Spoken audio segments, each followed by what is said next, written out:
Hey everyone, CPO here, and today I'm going to talk about my Flash, the new tune for the 2019 Golf R. I mentioned in the last video when I did the downpipe install overview that I wasn't necessarily feeling like I was getting all of the performance I needed out of the JB4, and I was looking for a little bit more.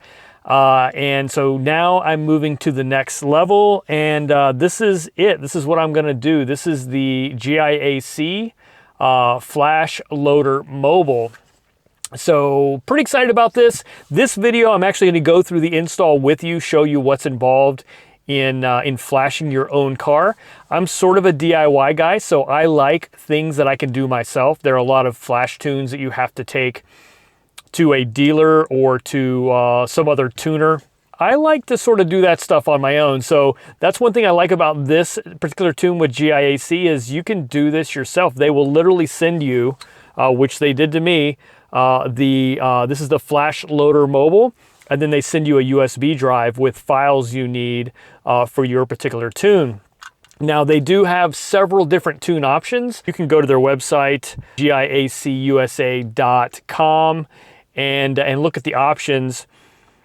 But essentially, you're looking at a stage 1+ or stage 2+. And then they also have different tunes if you want to use race fuel versus pump. So I went ahead and purchased the stage 2+ for pump gas.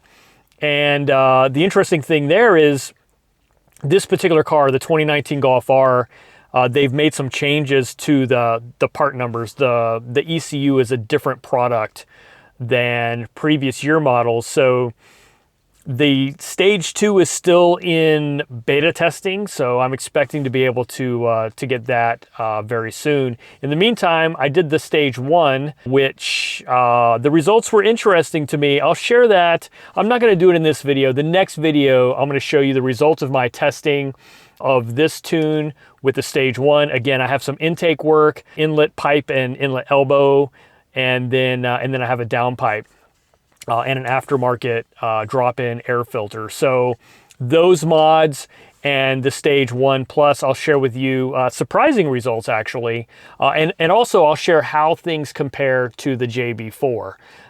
So I've already logged some pulls and a couple digs, with launch control with the JB4. And now I'm going to compare that with what I'm getting out of this GIAC tune. These guys have been in the business for a long time, which is another reason why I went them. So let me talk about why.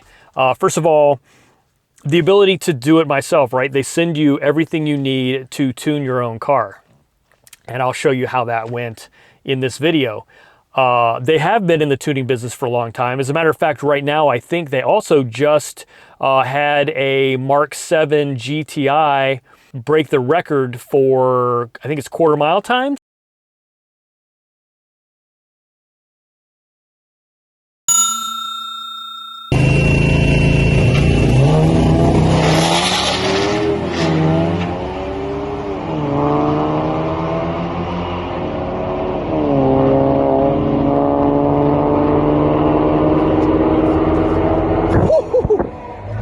And it's with a GIAC tune. So they're also really good at what they do. And not only for Volkswagen, but they do Porsches and Audis, of course. But yeah, they've been in this business for a while, and they're successful at it. The other thing which was really important to me is they put a lot of focus on having a stealthy install. So that's a huge benefit for me. And that's another reason why I went with these guys.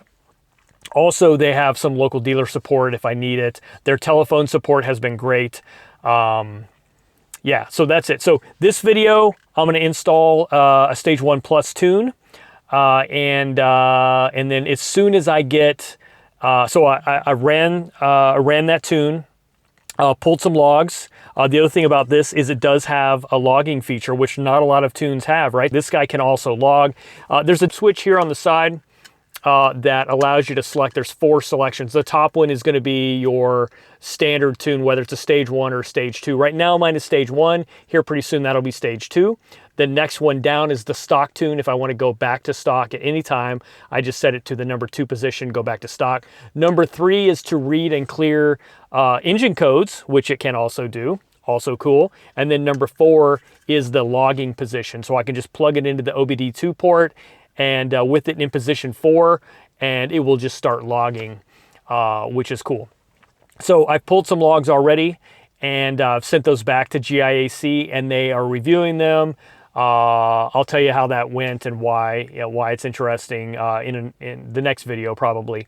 And they're also going to use that to sort of give me a custom stage too, because they don't have one production ready for this car yet. So anyway, here is the install and what that was like. All right, let's get to this. The very first thing we want to do is put the car on a battery charger. And a lot of people may say that this is not really necessary, but you don't want to have a battery failure in the middle of trying to flash your ECU. So put it on a battery charger or jumper cable it to another vehicle. Then what you want to do is take the USB drive that has the files and insert it into the Flashloader mobile. Make sure your switch is set on the appropriate setting. In this case, I want it in position 1 because I'm flashing that first file. You're going to turn on the ignition without starting the car, and you do that in these vehicles by not putting your foot on the brake, and it will just turn on the ignition. I know it sounds silly, but some people may have to think about how to do that without starting it. Remember, keep your key inside the car during this time because you don't want it to freak out because it doesn't find a key. Once you plug it into the OBD2 port, it's going to flash and show you with a green light which switch you have selected.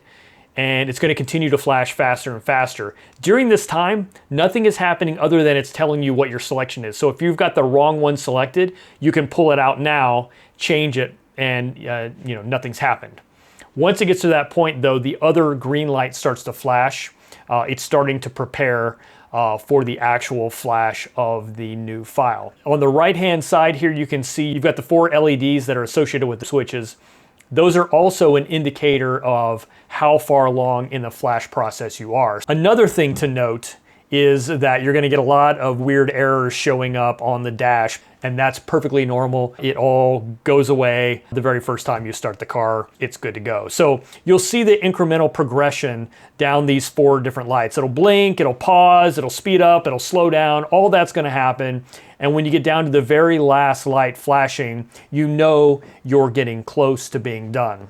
Then what's going to happen is it's going to start to flash all 4 of them sequentially in a fairly rapid fashion to let you know that it is time to turn the car off so that it can clear trouble codes. So then I just reached over, pressed the on-off switch to turn off the ignition, and then now it's flashing sequentially slowly, which means it's ready to turn on the ignition again. So I did that, and the next thing I get is, yay, flashing green indicators that everything is done and all went well.